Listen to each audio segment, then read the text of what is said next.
गोपिका जीवनस्मरणं गोविन्द गोविन्द। सद्गुरु विठ्ठल दास महाराज की जय। మూడు లోకములు మోహించేలాగా ఒక రూపాన్ని తీసుకొని భగవంతుడు మోహిని అవతారంతో వచ్చారు. ఆ ప్రభువుల యొక్క మోహిని అవతారంలో ఉండేటప్పుడు ఉండే సౌందర్యాన్ని చూసి అందరూ ఇలా ఈ ప్రపంచాన్నే మర్చిపోయినారు.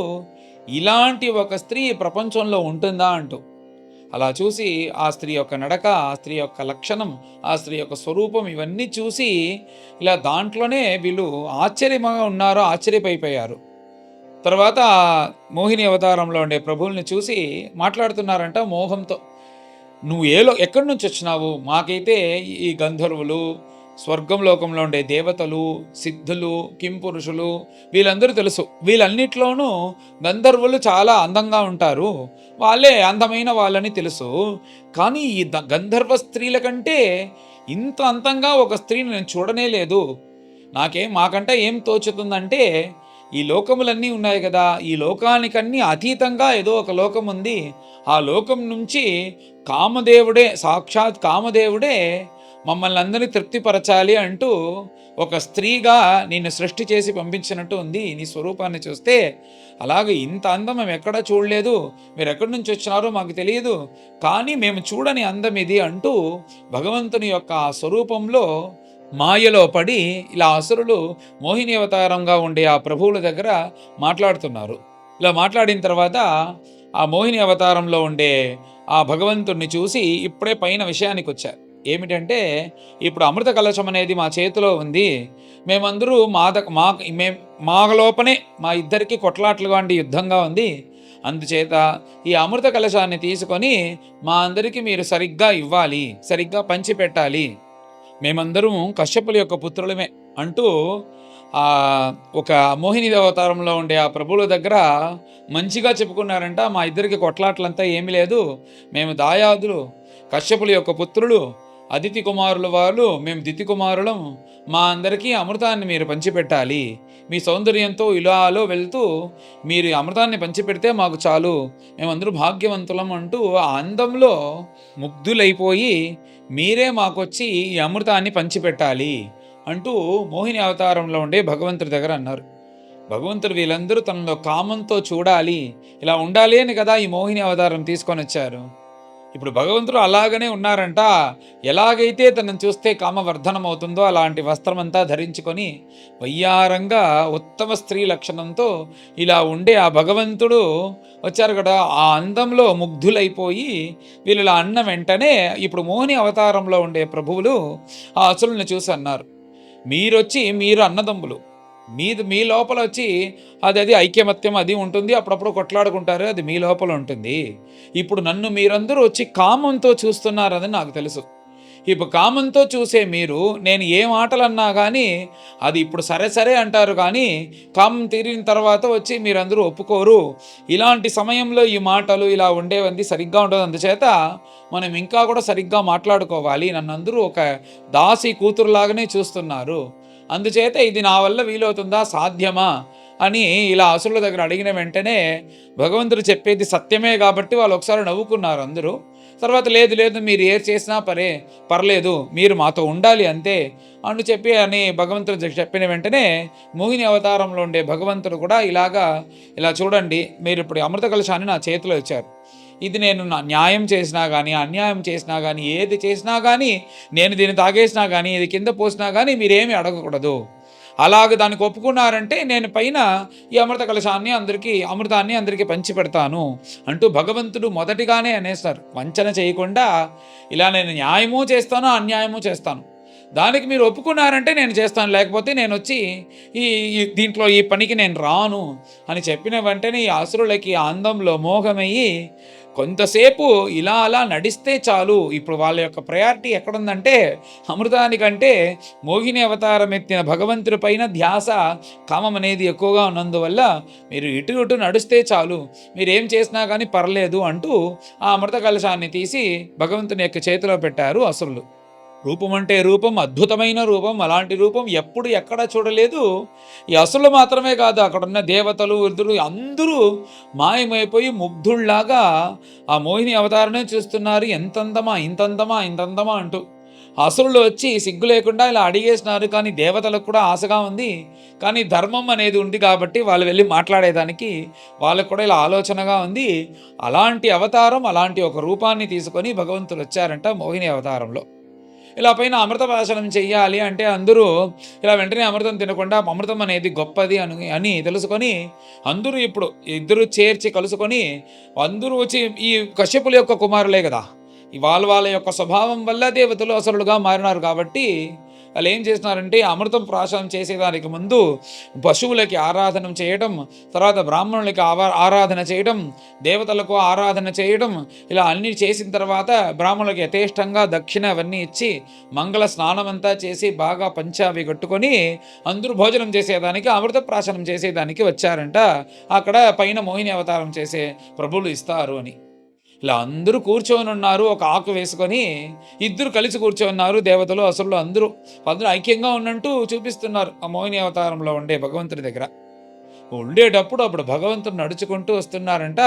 గల్లు గల్లు అనే గొలుసు శబ్దం, ఇలా అమృత కలశం చేతిలో పెట్టుకొని దాన్ని కొంచెం శబ్దిస్తూ నడుచుకుంటూ వస్తున్నారంట ప్రభువులు. వాళ్ళ కామంతో మోహంతో ఉండాలి అని అలాంటి వస్త్రములంతా ధరించుకొని ఉత్తమ స్త్రీ లక్షణముతో ఇలా నడుచుకుంటూ వచ్చేటప్పుడు అందరూ ఇలా ముగ్ధుడై చూస్తూ ఉంటారు అంతే. ఆ మోహిని అవతారం చూస్తున్నారు. ఇంతంతమా, ఇంతంతమా, ఇంతంతమా అని.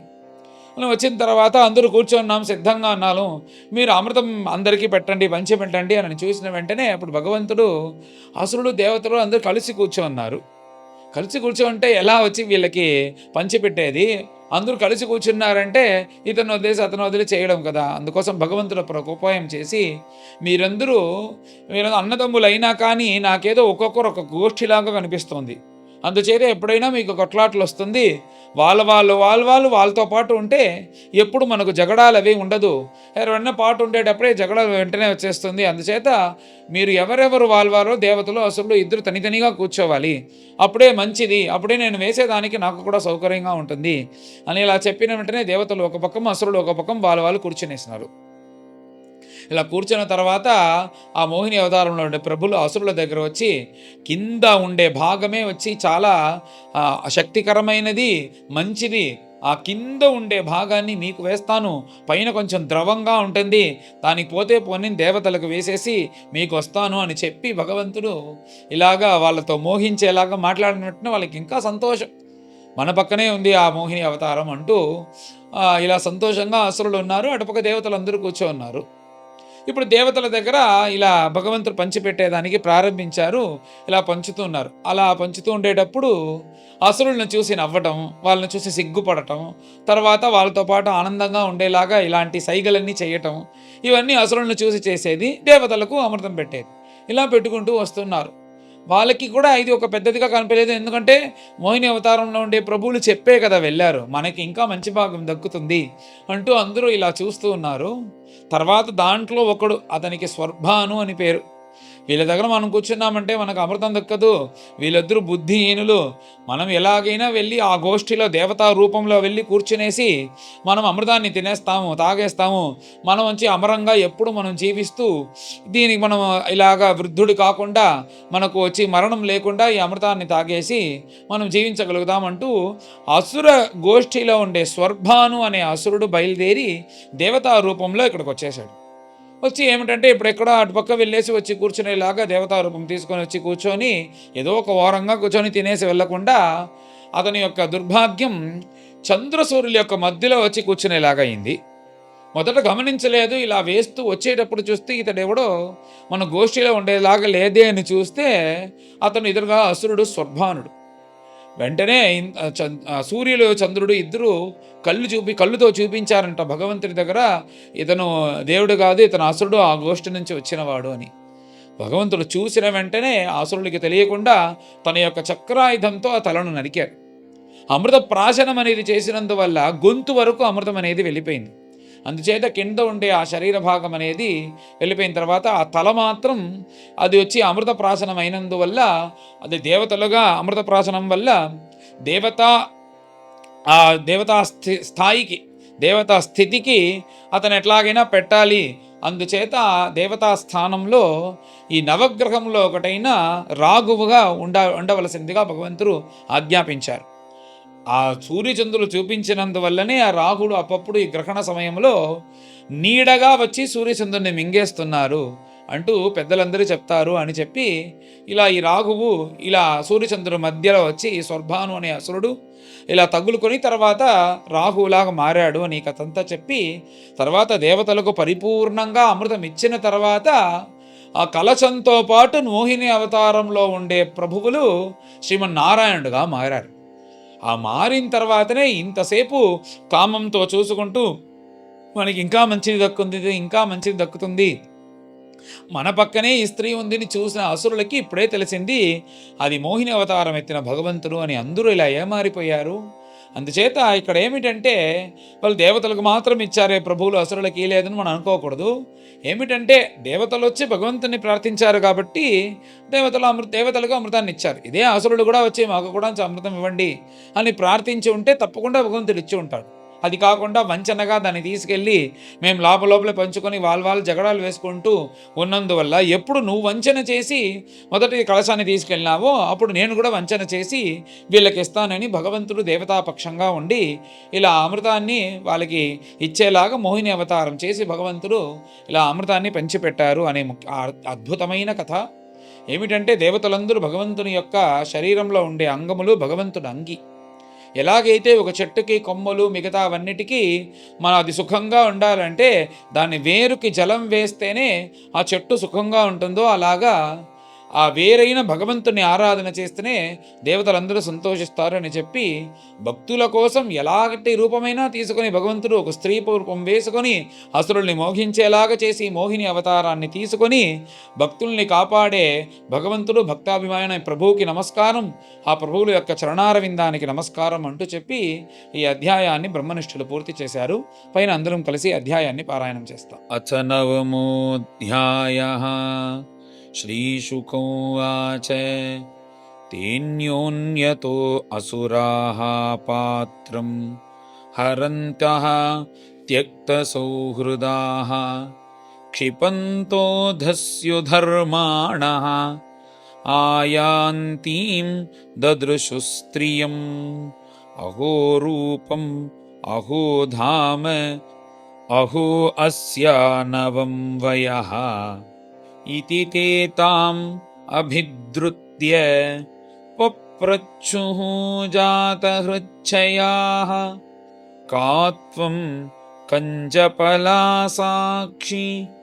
कुतो वा किं चिकीर्षसि कस्यासि वद वामूरु मत्स्नन्तीव मनांसिनः न वयं त्वा अमरैः दैत्यैः सिद्धगन्धर्वचारणैः नास्पृष्टपूर्वां जानीमो लोकेशैश्च कुतो नृभिः नूनं त्वं विधिना सुभ्रूः प्रेषितासि शरीरिणां सर्वेन्द्रियमनः प्रीतिं विधातुं सघृणेन किं सात्वं नः स्पर्धमानानाम् एकवस्तुनि मानिनि ज्ञातीनां बद्धवैराणां शंविधत्स्व सुमध्यमे वयं कश्यपदायादाः भ्रातरः कृतपौरुषाः विभजस्व यथा न्यायं नैव भेदो यथा भवेत् इत्युपामन्त्रितो दैत्यैः मायायोषिद्वपुर्हरिः प्रहस्य रुचिरापाङ्गैः निरीक्षन् इदमब्रवीत्। श्रीभगवानुवाच कथं कश्यपदायादाः पुंश्चल्यां मयि सङ्गताः विश्वासं पण्डितो जातु कामिनीषु न यातिः सालावृकाणां स्त्रीणां च स्वैरिणीनां सुरद्विषः सख्यान्याहुः अनित्यानि नूत्नं नूत्नं विचिन्वताम्। श्रीशुक उवाच इति ते क्ष्वेलितैः तस्याः आश्वस्तमनसो सुराः जहसुर्भावगम्भीरं ददुश्चामृतभाजनम् ततो गृहीत्वा अमृतभाजनं हरिः बभाषयीषत् स्मितशोभया गिरा यद्यभ्युपेतं क्व च साध्वसाधु वा कृतं मया वो विभजे सुधामिमाम् इत्यभिव्याहृतं तस्याः आकर्ण्य असुरपुङ्गवाः अप्रमाणविदस्तस्याः तत्तथेति अन्वमंसता अथोपोष्य कृतस्नानाः हुत्वा च हविषानलं दत्त्वा गोविप्रभूतेभ्यः कृतस्वस्त्ययनाद्विजैः यथोपजोषं वासांसि परिधाय अहतानि ते कुशेषु प्राविशन् सर्वे प्रागग्रेषु अभिभूषिताः प्राङ्मुखेषु उपविष्टेषु सुरेषु दितिजेषु च धूपामोदितशालायां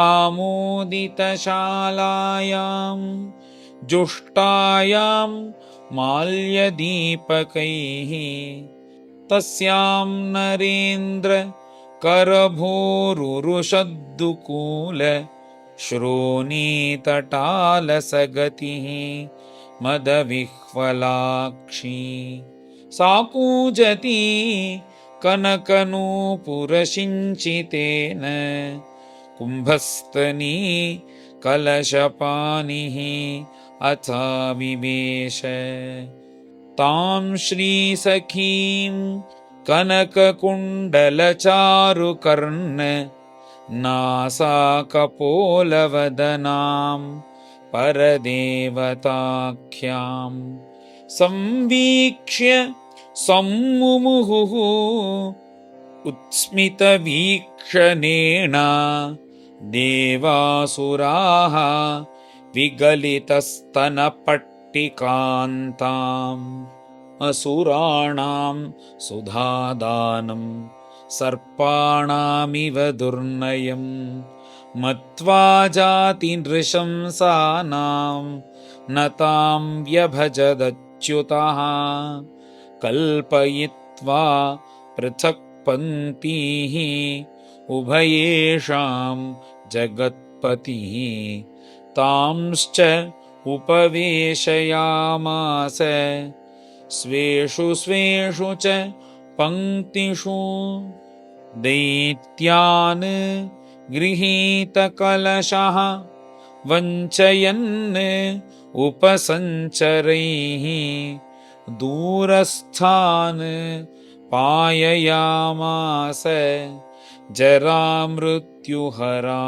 सुधां ते पालयन्तः समयम् असुराः स्वकृतं नृपा तूष्णीमासन् कृतस्नेहाः स्त्रीविवाद जुगुप्सया तस्यां कृतातिप्रणयाः प्रणयापायकातराः बहुमानेन चाबद्धाः नोचुः किञ्चन विप्रियम् देवलिङ्गप्रतिच्छन्नः स्वर्भानुः देवसंसदि प्रविष्टः सोमम् अपिबत् चन्द्रार्काभ्यां च सूचितः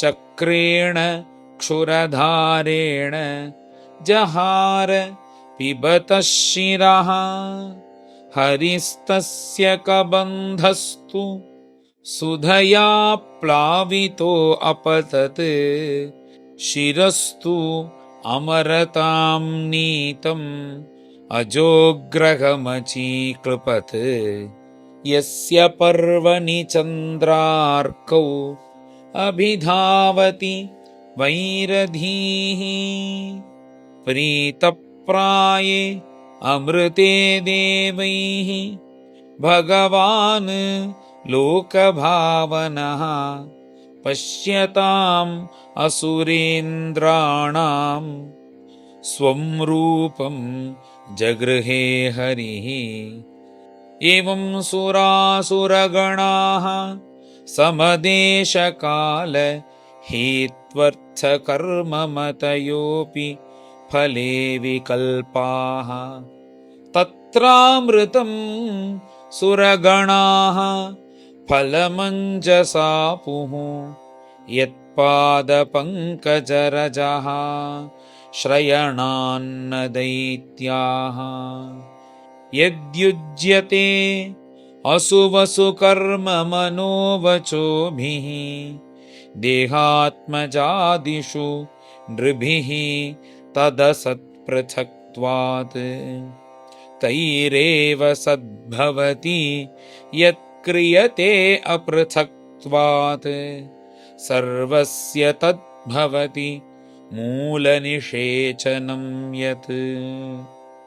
श्रीहरये नमः। श्रीहरये नमः। इति श्रीमद्भागवते महापुराणे पारमहंस्यां संहितायाम् अष्टमस्कन्धे अमृतमथने नवमोऽध्यायः। गोपिका जीवनस्मरणं गोविन्द गोविन्द। सद्गुरु विठ्ठलदास महाराज की जय।